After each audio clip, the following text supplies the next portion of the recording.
வணக்கம் தோழர்களே. அடுத்தடுத்த அத்திரடியான பல இடியான விஷயங்கள் இறங்கிட்டு இருக்கு. சிபிஐ சிக்கி சீரழிஞ்சிருக்காரு. தேசிய ஊடகங்கள் காரி உமிழ்ந்துட்டு இருக்கு. அதே சமயத்துல கொண்டு போய் கோர்த்து விட்டது யாருன்னா ஆதவர்ஜுனா. இதை தாண்டி புதிய சர்வே நீ எல்லாம் ஜெயிச்சுக்க வாய்ப்பே இல்ல தம்பின்னு வருது. இன்னொரு புதிய சிக்கல் சிபிஐ மூலமா வந்திருக்கு. வெளிநாடுகளில் இருந்து எப்படி உங்களுக்கு பணம் வருது, உங்க கட்சியை எந்த பணத்தை வச்சு செய்யறீங்க, இப்படியான ஒரு அதிரடியான திடீர் வேறு விதமான விசாரணையும் சிபிஐக்குள்ள வந்துருச்சு. இப்ப சிக்கி சீரழிறாரு அண்ணன் விஜய். என்ன நடக்குதுங்க? தமிழ்நாட்டுல புதிய கட்சிகள் ஆரம்பிக்க வேண்டாம், அரசியலுக்கு வர வேண்டாம் யாருமே சொல்ல மாட்டோம். யார் வேண்டுமென்றாலும் அரசியலுக்கு வரலாம், மக்கள் ஏற்றுக்கொண்டால் அதிகாரத்தில் அமரலாம், அதுல நமக்கு மாற்று கருத்தே இல்லை. ஆனால் நீங்கள் மக்களுக்கான அரசியலை எடுக்கலன்னா மக்களே உங்களை புறக்கணிச்சிருவாங்க. குறைந்தபட்ச அடிப்படை அரசியல் தெரியாம நீங்க களத்துல இறங்குனீங்கன்னா ஆழம் தெரியாம கால விட்ட கதையா ஆயிரும். தமிழ்நாட்டின் அரசியலை புரிஞ்சுக்காம களத்தை கட்டாம நீங்க இறங்கினீங்கன்னா அதுவே உங்களுக்கு இறுதியா போகும். அதுதான் இன்னைக்கு விஜய்க்கு நடந்துட்டு இருக்குங்க. இதுல கோர்த்து விட்டது யாரு? ஆதவர்ஜுனா. தமிழ்நாட்டுல அது பாட்டுக்கு போயிட்டு இருந்துச்சா கேஸ்? தமிழ்நாட்டுல கேஸ்ல இது ஒரு விபத்துன்னு முதலமைச்சர் பேசினார். எந்த தலைவனும் தன் தொண்டர்கள் செத்து போன்னு நினைக்க மாட்டாங்க என்று பெருந்தன்மையோடு முதலமைச்சர் பேசினார். அப்படியே விட்டுருந்தா கூட இது ஒரு விபத்தாவே முடிஞ்சிருக்கும். ஆனா இதுல கிரிமினல் மூளைய வச்சுக்கிட்டு இந்த ஆதவர்ஜுனா போன கும்பல் எதை கட்டி விட்டாங்க? இது செந்தில் பாலாஜியுடைய சதி. உள்வேலை பார்த்துதான் 41 பேரை கொன்னாங்க. ஒரு விஷயத்த புரிஞ்சுக்கணும். செந்தில் பாலாஜியுடைய சொந்த ஊர் அது கரூர். அத்தனை பேரும் வீட்டுல போய் உட்காந்து பேசுற ஒரு ஆளு, களத்தை கட்டி இருக்கிற ஒரு ஆளு. ஜெயில இருந்து வந்த போது இதே கரூர் மக்கள் இன்னைக்குதான் எங்களுக்கு தீபாவளி என்று வெடி போட்டு கொண்டாடின வீடியோக்களை எல்லாரும் பார்த்திருப்பீங்க. அப்ப களத்துல மக்களோட மக்களா இருக்கிற ஒருத்தர் அந்த மக்களை கொலை செய்யறதுக்கு திட்டமிடுவாரா? கொலை செய்யணும்னு திட்டமிடுற ஒரு நபர் தமிழ்நாட்டுல நீ எங்க பேசினாலும் கொலை பண்ணிருக்கலாமே, ஏன் சொந்த ஊரு கூட்டிட்டு வந்து சூனிய வச்சுப்பாங்களா? இந்த அடிப்படை புரிஞ்சுக்காம ஒரு பொய்யை கட்டமைச்சாங்க. அதுதான் செந்தில் பாலாஜி கொலை முயற்சி பண்ணாரு, சதி பண்ணிட்டாரு அப்படின்னு. ஆனா கோர்ட்ல போய் என்ன சொன்னாங்க? இல்லங்க அது ஒரு விபத்து. ஏன்னா ஆதாரம் கேட்பாங்கல்ல. தெருவுல நம்ம எல்லாம் ஆதாரமே கேட்க மாட்டோம். அதுவும் தம்பிங்க எல்லாம் இருக்கானுங்கல்ல, அனில்ஸ் எல்லாம் ஆதாரமே தேவையில்லை. அன்னை துப்புனா அவங்க வாட்டுக்கு தொடச்சிட்டு போகுங்க, மொத்தமா வந்து கட்டிட்டு போகுங்க. அதுதான் அங்க நடக்குது. இதுல என்ன ஆகி போச்சுன்னா லோக்கல்லையே ஒரு விபத்தா முடிய வேண்டிய ஒரு வழக்க கிரிமினல் வழக்கா மாத்தி டெல்லி வரைக்கும் கொண்டு போய் சிபிஐக்கு கொண்டு போய் பாஜக கையில விஜய் குடுமையை பிடிச்சு கொடுத்தது யார் அப்படின்னா ஆதவர்ஜுனா. ஆதவர்ஜுனாவை கட்சியில சேர்க்கும் போதே நான் சொன்னேன், நீங்க முதல் வீடியோவே எடுத்து பாருங்க. இங்க போய் தப்பா முடிய போது ஆதவர்ஜுனா ஒரு ஆள் போதும் விஜய காலி பண்ண, விஜயனுடைய கட்சியை காலி பண்ண அப்படின்னு திரும்ப திரும்ப சொல்லியிருப்பேன். அது இன்னைக்கு நடந்து போச்சு. யாருக்கோ குழி தோண்டி இவனுங்களே மொத்தமா விழுந்து மூடிட்டானுங்க.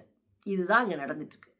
இப்படி போய் சிக்க வச்சது மட்டும் இல்லைங்க, நேத்து நடந்த 2வது கட்ட சிபிஐ விசாரணையில விஜயை சஸ்பெக்டா எடுத்திருக்கிறாங்க. சஸ்பெக்ட் என்னங்க?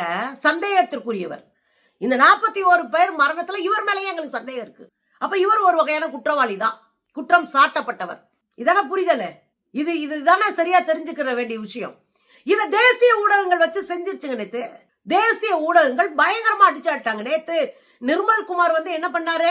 திமுக ஆதரவு ஊடகங்கள் எல்லாம் இப்படி பேசுது அப்படின் போதே அங்கேயே வச்சு செஞ்சாங்க. பத்திரிகையாளர்கள் வச்சு அடிச்சு ஓட விட்டாங்க. பாதியில தெரிச்சு ஓடினாரு நிர்மல் குமார். பொய்ய சொன்னாலே உங்களால நின்னு பேச முடியாதுங்க, நெஞ்சுரம் இருக்காது.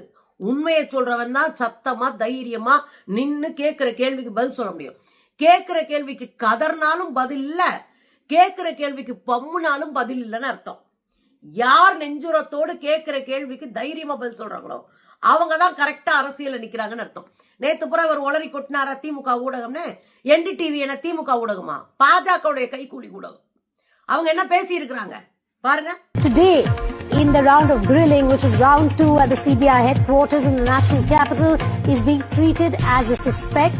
என்னங்க சொல்றாங்க? விஜய ஒரு சாட்சியா விசாரிக்கலங்க.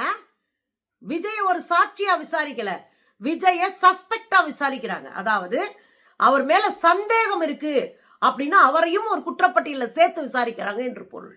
இது வரைக்கும் என்ன சொன்னீங்க? விஜய் யோகியமானவர், விஜய் மேல தப்பே இல்ல, இன்னைக்கு வந்துருச்சா சிபிஐ? போய் சிக்கினீங்களா? ரைட்.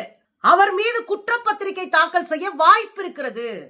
புதிய தலைமுறை சொல்லுதுங்க, குற்றப்பத்திரிகை தாக்கல் செய்ய வாய்ப்பு இருக்கு. புதிய தகவல் நமக்கு கிடைச்சிருக்கு. அவர் மீது வந்து குற்றப்பத்திரிகை தாக்கல் செய்ய போறாங்களாம். அப்ப புதிய தலைமுறையின திமுக ஆதரவு ஊடகம், அது பாஜக கூட கூட்டணியில் இருக்கிற ஒரு ஊடகம். பாருங்க. கரூர் துயரம் தொடர்பான வழக்கின் குற்றப்பத்திரிகையில் விஜய் பெயர் சேர்க்கப்பட உள்ளதாக தகவல் வெளியாகி இருக்கிறது. அண்மை செய்தியை பார்க்கிறோம். புரியுதுங்களா? இந்தியா முழுவதும் இருக்கிற தேசிய ஊடகங்கள் எல்லாம் இன்றைக்கு இவரை காரி துப்பிட்டு இருக்குங்க.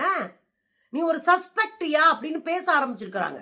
இது இன்னும் பின்னடைவை விஜய்க்கு உருவாக்கி இருக்கிறது. இதுல சிபிஐ உடைய குற்றப்பத்திரிகை பிப்ரவரி மாசம் முதல் குற்றப்பத்திரிகை வெளிவரப்போகுது. முதல் அறிக்கை வெளிவரப்போகுது பிப்ரவரி மாசம்.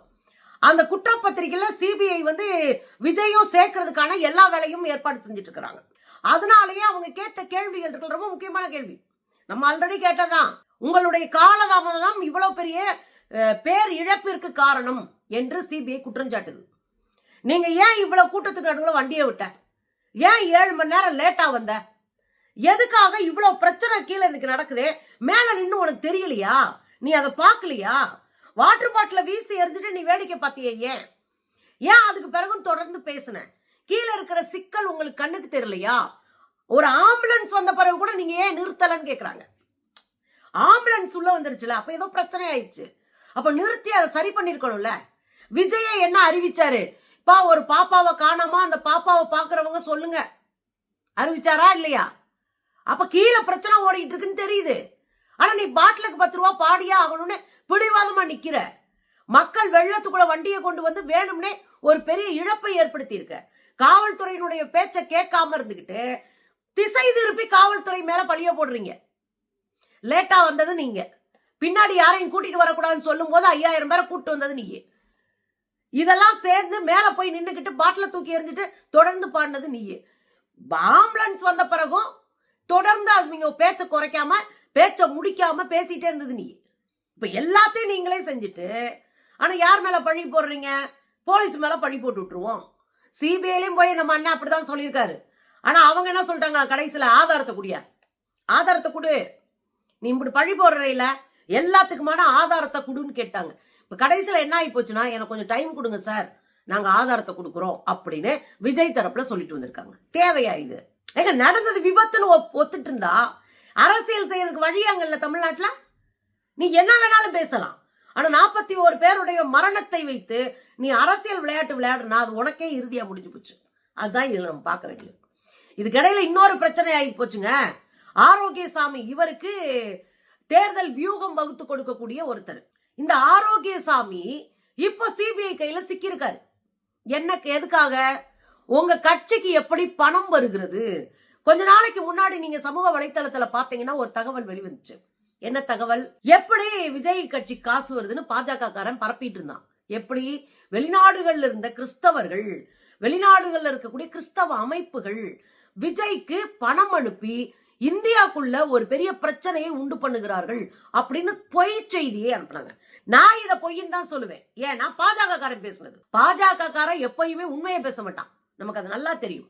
விஜய் கூட நம்ம கருத்து முரண்பாடு இருந்தாலும் பாஜக ஒரு உள்ளடி வேலையைத்தான் செய்யும் என்ற அரசியல் தெளிவும் புரிதலும் நமக்கு இருக்கு. இப்படி பாஜக கிளப்பி விட்டது இன்றைக்கு சிபிஐ விசாரணை நிக்குது. நமக்கு தெரியல, வெளிநாடுகள்ல இருந்து கிறிஸ்துவ அமைப்புகளை வாரி வாரி கொட்டுற அளவுக்கு அண்ணன் ஒன்றும் பண்ணல. ரெண்டாவது, அவ்வளவு பெரிய தொடர்புல இருக்க வாய்ப்பே இல்ல. சொந்த ஊர்லயே தொடர்புல இல்ல நம்ம அண்ணன்.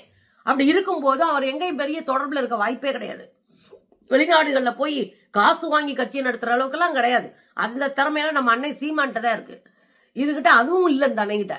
இப்ப இதெல்லாம் தாண்டி இப்ப சிபிஐ எங்க கைய வச்சிருக்குன்னா, வெளிநாடுகள்ல இருந்து பல்வேறு அமைப்புகள்ல இருந்து உங்களுக்கு பணம் வருதுன்னு சொல்றாங்க, எங்களுக்கு அதை நிரூபிக்கணும் அப்படின்னு சொல்லி அதையும் பிடிச்சு தொங்கிட்டாங்க. இப்போ ஆரோக்கியசாமியை கைது பண்ணுகிற ஒரு இடத்துக்கு வந்து நிக்குது. முடிஞ்சா ஒரு பக்கம் தேசிய ஊடகங்கள் காரி துப்பிட்டு இருக்கு, விஜய் ஒரு சஸ்பெக்ட், அவர் ஒரு சந்தேக குற்றவாளி, குற்றம் சாட்டப்பட்டவர் அப்படின்னு சொல்ல ஆரம்பிக்கிறாங்க. இன்னொரு பிரச்சனையும் வந்துருச்சு. எப்படி? விஜய் தரப்பு எடுத்த சர்வே.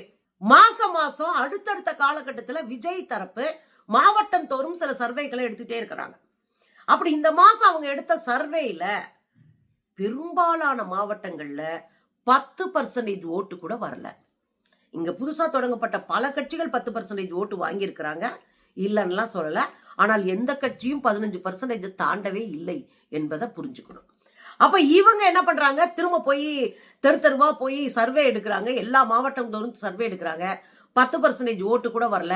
கிராமங்கள்ல சுத்தமா விஜய் மேல ஐடியாவே இல்லாம மக்கள் இருக்கிறாங்க. எல்லா இடங்களிலும் இளைஞர்கள், அது குறிப்பா நகர்ப்புற இளைஞர்கள் மத்தியில விஜய்க்கு ஒரு ஆதரவு இருக்கு. மத்தபடி பெண்கள் விஜய்க்கு ஆதரவா நிக்கல. குடும்பத்தை உயர்த்தி பிடிக்கிற அல்லது குடும்பத்தின் பொருளாதாரத்தை ஈட்டுகிற பெண்கள் விஜய் பக்கத்துல நிக்கல. முதலமைச்சரா யார் வந்தா நல்லா இருக்கும் 2026 தேர்தல்ல பெரும்பான்மையாக பெண்களும் மக்களும் முதல்வர் ஸ்டாலின் தான் வரணும் மீண்டும் அப்படின்னு சொல்லியிருக்காங்க. இது இவங்களுக்கு ஒரு பெரிய பின்னடைவு. வடக்கு மாவட்டங்களை தவிர மற்ற எந்த இடங்களும் இவங்க எடுத்த சர்வே படி இவங்களுக்கு வாய்ப்பே இல்லை. இதைத்தான் நம்ம சொன்னோம், திரும்ப திரும்ப தானே சொன்னோம். உங்களுக்கு மேல அவ்வளவு பெரிய விஷயம் இல்லையா? திமுக அரசின் மேல சில குற்றச்சாட்டுகள் இருந்தாலும் அவங்க மக்கள் நலத்திட்டம்ல ஈஸியா போய் மக்கள்கிட்ட சேர்க்கிறாங்க. அதனால நீ நினைக்கிற அளவுக்கு எளிமையான இடம் இல்ல தமிழ்நாடு அரசியல் சூழல் அப்படின்னு சொன்னமா இல்லையா? ஆனா அண்ணன் ஆடினாரே, எங்களுக்கும் திமுக தான் போட்டியே அப்படின்னு கதர்னாரே. கடைசியில என்ன ஆகி போச்சுன்னு பாருங்களே. கூட்டணி கட்சிக்கு ஆட்சியில் பங்குன்னு துருப்புச்சீட்டை தூக்கி போட்டு பார்த்தாரு, நடக்கலையே. கூட்டணி ஆட்சின்னு சொன்ன பிறகும் கூட இருந்த ஓபிஎஸ் வருவாரு, டிடிவி தினகரன் வருவாரு அப்படின்லாம் எதிர்பார்க்கப்பட்டது. ஏன் அதிமுக போகும் எதிர்பார்க்கப்பட்டது, போகல. கடைசியா காங்கிரஸ் போச்சுன்னா தென்னிந்தியா முழுதும் காங்கிரஸ் வரும் அப்படின்லாம் உருட்டி விட்டாங்க. கடைசியில காங்கிரஸ் செக் வச்சு விட்டுருச்சு. இப்ப எந்த பக்கம் போனாலும் அடி. ஒரு பக்கம் ஜனநாயகன் ரிலீஸ் ஆகல. ஜனநாயகனுக்காக இன்னைக்கு ஹைகோர்ட் திரும்ப போயிருக்கிறாங்க. 20ஆம் தேதிக்குள்ள எல்லாத்தையும் முடிக்கணும்னு சொல்லியிருக்காங்களே. ஹைகோர்ட்ல திரும்ப அப்பீல் போயிருக்கிறாங்க. இதெல்லாம் வச்சு பார்க்கும்போது ஒரு பக்கம் ஜனநாயகன், இன்னொரு பக்கம் 41 பேருடைய மரணம், அதற்கான சிபிஐ விசாரணை, சிபிஐயே குற்றவாளி அப்படின்னு குற்றம் சாட்டப்பட்டவர், சஸ்பெக்ட் என்று நம்பக்கூடிய ஒரு இடத்துக்கு விஜய் தள்ளப்பட்டிருக்கிறாரு. இதெல்லாம் தாண்டி ஒட்டுமொத்தமா விஜயினுடைய அரசியலை சீரழிப்பதற்கு பாஜக பக்கா பிளானோட களமிறங்கியிருக்கு. இப்பயாவது விஜய் முழிச்சுக்கணும்.